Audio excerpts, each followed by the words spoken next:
एक फैमिली का झगड़ा मेरे पास आया। उसमें यह था कि लड़का और लड़की दोनों में तो ठीक है, उनमें भी थोड़ा सा अनबन था, लेकिन सास ससुरे से बहुत प्रॉब्लम था। सास का ये बहू पर इल्ज़ाम था, इश्यू ये था कि भाई जब से ये हमारे घर आई हमारे घर के अखराजात बढ़ गए, हमारे घर में सालन ज़्यादा बनने लगे, हमारी जो नौकरानी थी वो मेरे अंडर में थी, अब मेरी बहू के अंडर में चली गई। ये प्रॉब्लम लेकर सास बहू के दरमियान ज़बरदस्त झगड़ा शुरू हो गया। सिमिलैरिटी का प्रॉब्लम है। तो मैंने फाइंड आउट किया, देखा तो डिससिमिलैरिटी उसके अंदर पाया जाता था। उसकी वजह ये कि लड़के ने कहा कि जब से हम पैदा हुए, लड़का लड़की उसकी एक बहन, माँ और बाप, 4 लोग इंटू 2 8 रोटियां पकती थी रोजाना रात में। और देखा कि जब से मैं आंख खोला यही 4 लोग थे, हम 4 दीवारी में 4 ही लोगों को देखते रहे, और 4 इंटू 2 8 रोटियां पकती थी, एक सालन पकता था और रात में एकदम बर्तन मांज के क्लीन हो जाता था। ये हमारे घर का मामला था। जब से बहू आई उसका प्रॉब्लम ये है कि सब 2 सालन बनाती है, ज़्यादा सालन बनाती है, वेस्ट हो जाता है, सुबह में नौकरानी को देती है। तो मैंने जब प्रोब किया तो मालूम हुआ कि लड़की जिस खानदान से आती है उस घर में 84 लोग रहते हैं, 84 लोग रहते हैं, दादा भी, फुप्पा भी, चाचा भी, ताया भी, 4 भैंस है, 5 नौकर हैं, 2 कार के ड्राइवर हैं। अब उसने मुझे बताया, बताइए अंकल, जिस घर में 84 लोग हों वहाँ 84 इंटू 2 रोटियाँ बनेंगी? नहीं बनती। वो रोटी भी बनती है, चावल भी बनता है, 4 किस्म के सालन बनते हैं, बच गया तो नौकर ले जाते हैं, ड्राइवर ले जाते हैं। जब आप शादी करके लाते हैं तो लड़की को कहीं आउट ऑफ द ब्लू नहीं ले आते। इट्स टोटली होलसम पर्सनालिटी है। लड़का और लड़की अपने माहौल में जो पले, they bring their wholesome personality. They wholesome personality में आप उसे सेग्रीगेट नहीं कर सकते। अब नौकरानी का मसला ये है कि नौकरानी जब सुबह में आती है तो बच्ची के जो कपड़े होते हैं, सॉइल्ड क्लोथ, वो धोने के पर 20 रुपये दे देती है रोज़ाना। तो नौकरानी पहले किसका काम करेगी? सास माँ की करेगी कि बहू की करेगी?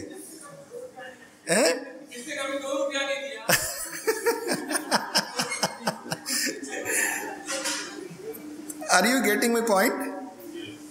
सिमिलैरिटी, कई चीज़ों में सिमिलैरिटी है ना इश्यू। एक लड़का लड़की आए, लड़की बहुत मॉडर्न, यूं पैर पे पैर डाले हुए, बाल खुले थी, बैठी बात की मेरे पास। और प्रॉब्लम यह है कि अंकल हमारे शौहर का मसला है वो ये कि जब हमारी शादी हुई तो we were similar, now we have become dissimilar. ये बहुत सही बात है। सिमिलर का मतलब है कि वी आर ट्रेडिशनलिस्ट। ट्रेडिशनल मुस्लिम है कि जुमे के दिन नमाज पढ़ता, रमज़ान के रोज़े रखता, ट्रेडिशनल मुस्लिम यही करता है, और इतनी ही चीज़ों की पाबंदी करते, कुछ बुनियादी चीज़ों की। हुआ ये कि लड़के के वालिद का इंतकाल हो गया, उसके बाद लड़का 5 वक्त का नमाजी भी हो गया, तहज्जुद गुजार भी हो गया, बहुत दीनदार हो गया, दाढ़ी भी रख लिया। अब बीवी से चाहता है कि बुरखा करो, अब बीवी से चाहता है कि फैशन छोड़ दो। तो वो बोलती कि क्या मेरे वालिद का इंतकाल हो रहा क्या? सिमिलर, देखिए सिमिलैरिटी में बहुत अच्छे थे, जैसे पेयर डिससिमिलर हो गए झगड़ा शुरू हो गया। तो ये वो इश्यूज हैं सिमिलैरिटी का इश्यू जिसे रिजॉल्व करना चाहिए। Similar pair succeed, similarity is more important than attractiveness and sexuality. इस बात को याद रखिए, ये दोनों टेक्निकल टर्म है। अमेरिका के रिसर्च बताता है कि why men marry on what factors. Factors में से होता है कि इंटरडिपेंडेंस, मर्द औरत पे डिपेंड होता है, औरत मर्द पे डिपेंड होती है, ये बुनियादी फैक्टर होते हैं फॉर विच दे मैरी।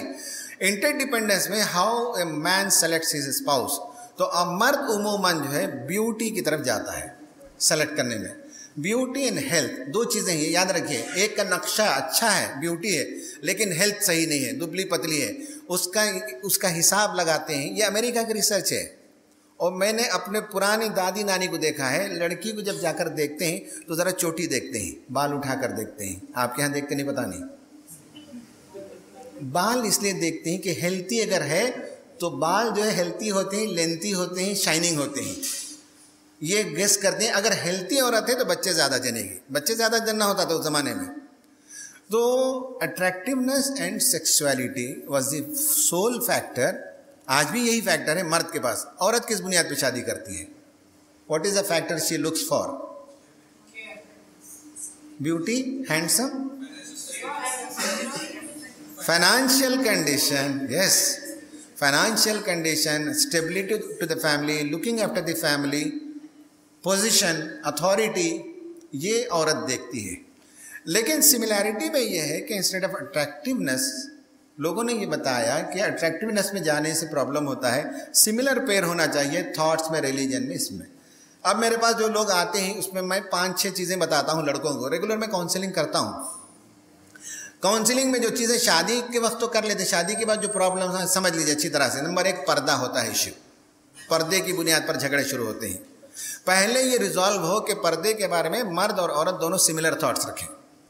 मैं फिकी मसला नहीं बोलता, चेहरा बंद करना है करें, चेहरा खुला रखना है करें, नहीं पहनना है ना पहने, लेकिन दोनों में सिमिलर आइडिया होना चाहिए।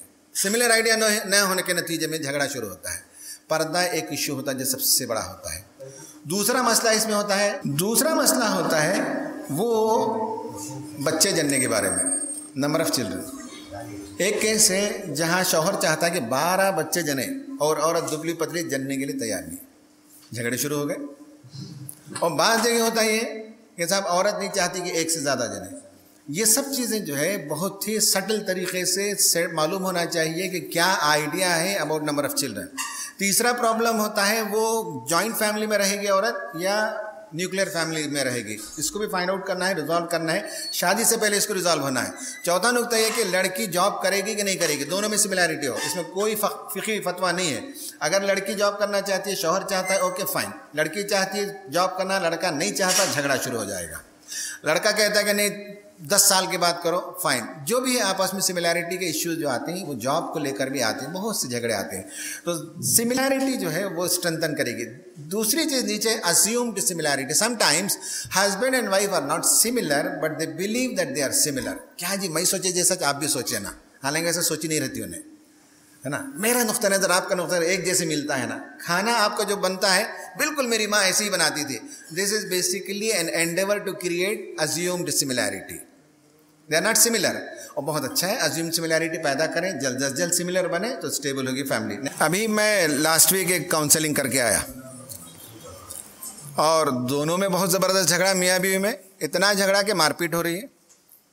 तो मैंने देखा उसमें असल में दोनों नेगेटिव ट्रेड के हैं। दोनों जब नेगेटिव ट्रेड के होते हैं तो दोनों को गुस्सा है, दोनों बहुत स्टिंजी हैं पैसे के मामले में, दोनों इंट्रोवर्ट हैं। आप बताइए कि ये फैमिली चलेगी कि नहीं चलेगी? बिल्कुल नहीं चलेगी। जहाँ एक के अंदर कार्डिनल डिस्पोजिटिव फैक्टर का मतलब है एक ट्रेट ऐसा हो जो दूसरे को काउंटर करे। शौहर अगर गुस्सा वाला है तो औरत तहम्मुल वाली हो, औरत अगर इंट्रोवर्ट है तो मर्द एक्सट्रोवर्ट हो, मर्द अगर टाइट हाथ है तो औरत कुशादा हाथ हो, औरत अगर ख़ानदान में नहीं मिलती है तो मर्द मिलने लगे। ये फैक्टर जब तक नहीं ले आएंगे तब तक फैमिली के अंदर स्टेबिलिटी नहीं आएगी। और तीसरा मैंने कहा है वो है सेक्सुअलिटी। सेक्सुअलिटी के सिलसिले में मेरी अंडरस्टैंडिंग ये है कि मोस्ट ऑफ द मुस्लिम्स हमारे पास इसमें बहुत सी चीज़ों का हमने टैबू बना रखा है, अंडरस्टैंडिंग नहीं है सेक्सुअलिटी के बारे में, प्रॉब्लम्स हो जाते हैं। मैं सिर्फ एक सिंपल मिसाल देता हूँ क्योंकि दोनों जेंडर हैं इसलिए मैं बहुत ज़्यादा डीपर नहीं जा सकता। I just quote one example. एक लड़की आई, उसकी खुला हो गई 1 महीने के अंदर।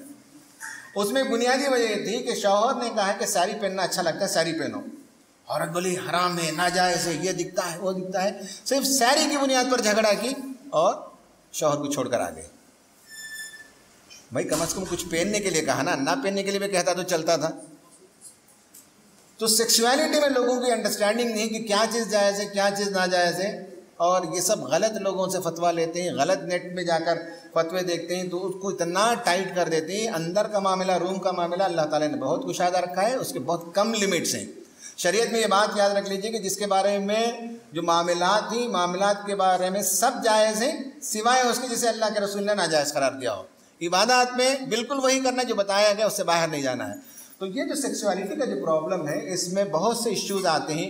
उनमें शौहर है, पोर्न एडिक्ट होता है, एक्स्ट्रा मैरिटल रिलेशनशिप होती है उसकी, दूसरों से ताल्लुकात होते हैं और बहुत से इश्यूज होते हैं। और डिविएंट सेक्सुअल बिहेवियर, ये सब चीज़ें जो है शादी को ख़राब कर देती हैं। तो स्टेबिलिटी के लिए ज़रूरी है कि attitude toward sex and preferences impact stability. और औरतों और मर्द के दरमियान एक इशू ये भी है कि औरतों के नज़दीक मैरिज की सक्सेस और स्टेबिलिटी में सेक्स इंपॉर्टेंट नहीं है, वो नंबर 2 है, और मर्द के पास वो नंबर 1 होता है।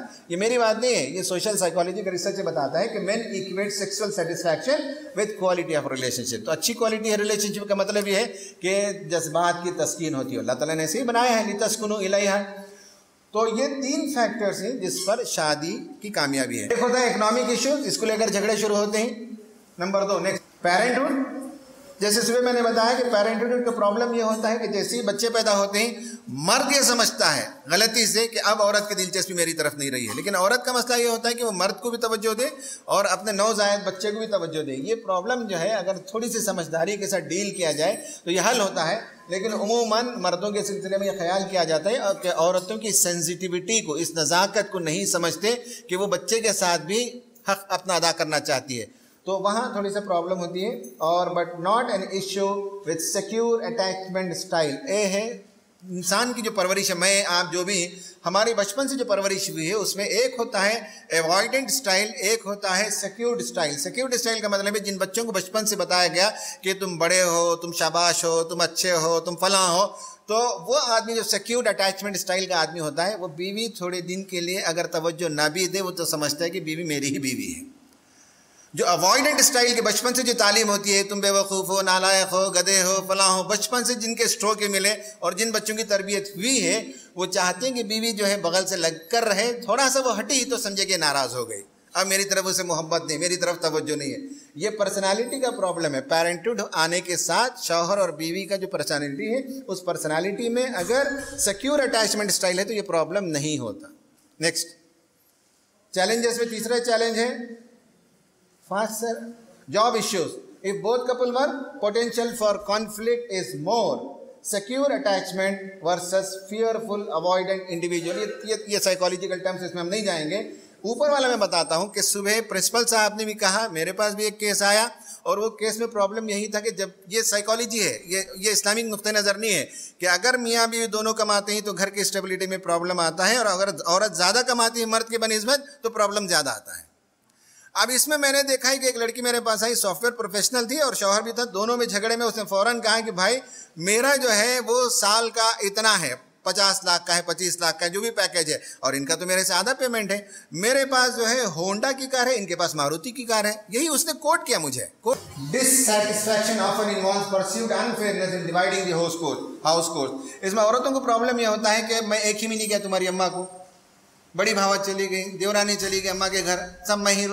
ये घरों के अंदर प्रॉब्लम होता है कि अगर डिवीजन ऑफ लेबर की क्लैरिटी ना हो और एक ही पर जो है ज़बरदस्ती काम का बोझ बढ़ता चला जाए और उसमें शौहर का भी ताउन ना हो, टोमेटो लेने के लिए भी औरत ही को बाहर जाना पड़े, कीमा लेने के लिए भी जाना पड़े, तब प्रॉब्लम ज़्यादा आती है। अगर उसमें शेयरिंग ऑफ रिस्पॉन्सिबिलिटीज़ होती है तो घर का स्ट्रेंथ बाकी रहता है, वरना यह कि हाउस कोर्स जो घर के काम काज है उसमें प्रॉब्लम होता है। वर्क आउटसाइड होम, बाहर के जो काम है वो भी मसला होता है। नबी सल्लल्लाहु अलैहि वसल्लम की मिसाल है कि बाहर का काम भी करते थे, घर का काम भी करते थे, सौदा तरकारी भी लाते थे, अपने चप्पल खुद सी लेते थे, बकरियों का दूध धोते थे।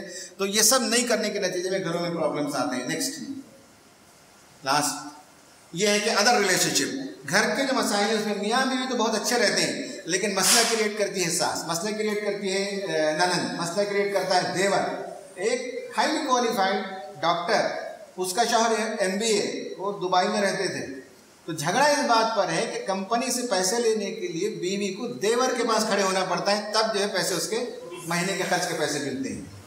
प्रॉब्लम ये कि सब, जब मैं कंपनी का ओनर हूँ, मैंने अगर भाई को मैनेजर भी बनाया है तो वो सबके लिए मैनेजर है, मेरी बीवी के लिए नहीं है। ये आइडिया मुझे होना चाहिए ना, समझदारी मुझे होनी चाहिए। ये बड़ी कंपनी है, 100 लोग हैं, 100 लोगों का मैनेजर है मेरा भाई, मेरी बीवी का नहीं। तो ये सब प्रॉब्लम्स क्रिएट करते हैं।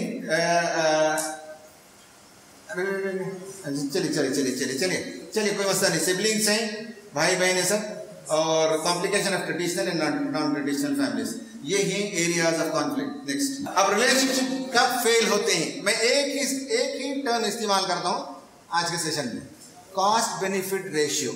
ये चार्टर्ड अकाउंटेंट की इस्तिलाह नहीं है, साइकोलॉजी की इस्तिलाह है कॉस्ट बेनिफिट रेशियो। कब? मैंने बताया स्टेबिलिटी, मैंने बताया प्रॉब्लम्स कहाँ होती है, कॉन्फ्लिक्ट पोटेंशियल कॉन्फ्लिक्ट एरियाज, और कब एग्जिट करते हैं। मियाँ एग्जिट करता है, बीवी कब एग्जिट करते हैं? Cost benefit. कॉस्ट बेनिफिट को समझ लीजिए कि दोनों मियाँ बीवी में अनकॉन्शियस माइंड में चलता है।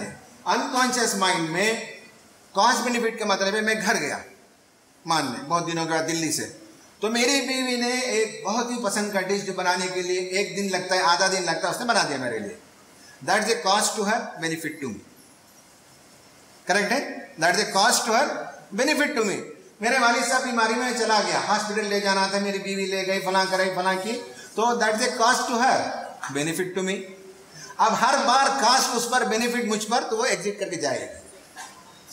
रिवर्स ये है कि मैंने एक दिन कहा कि बेगम नहीं खाना पकाओगी, चलो होटल जाते हैं, तो मैंने ले जाकर खाना होटल में खिला दिया, it's a cost to me, benefit to her. मैंने दोस्तों के सामने तारीफ कर दी कि भाई मेरी बीवी से ज्यादा समझदार बीवी कौन है, उसके लिए that's a benefit to her. Cost मेरे लिए, लोग समझेंगे जोरू का गुलाम है, it's a cost to me, but that's a benefit for her. झूठी तारीफ नहीं भाई सही भी है, समझे ना? हाँ, मैंने बीवी का ड्राइविंग क्लास करवा दिया, that's a cost to me. मेरा अपना जॉब छोड़ के मैं गया, उस दिन फुल डे रहा और मैंने उसका ड्राइविंग लाइसेंस बना दिया, that is a cost to me, benefit to her. Cost benefit चलते रहता है जिंदगी में, जब तक ये बैलेंस है तब तक जिंदगी चलती है। जिस दिन किसी एक पार्टनर पर कॉस्ट ज्यादा हो जाए, बेनिफिट कम हो जाए, that partner is ready for exit. तो ये है एग्जिट का क्लॉज है जी। लास्ट मैं बहुत थी, मैंने इख्तिसार के साथ, तो मेरा ख्याल है कि टाइम खत्म हो गया, इसको अब छोड़ दे, और बहुत सी चीजें हैं। तो स्टेबिलिटी, क्योंकि आज के सब्जेक्ट में डाइवर्स वगैरह है, तो मैंने उसको टेक्निकल अंदाज से बता दिया डाइवर्स वगैरह की वजूहात क्या होती हैं। कॉस्ट बेनिफिट है, बहुत से इकोनॉमिक फैक्टर्स, दीगर फैक्टर्स होते हैं जिसके नतीजे में फैमिली में प्रॉब्लम आती है। अगर इसको हम टेक केयर करते हैं तो इंशाल्लाह हमारी फैमिली स्टेबल हो सकती है। वाक़िअ दावाना अल्हम्दुलिल्लाह रब्बिल आलमीन।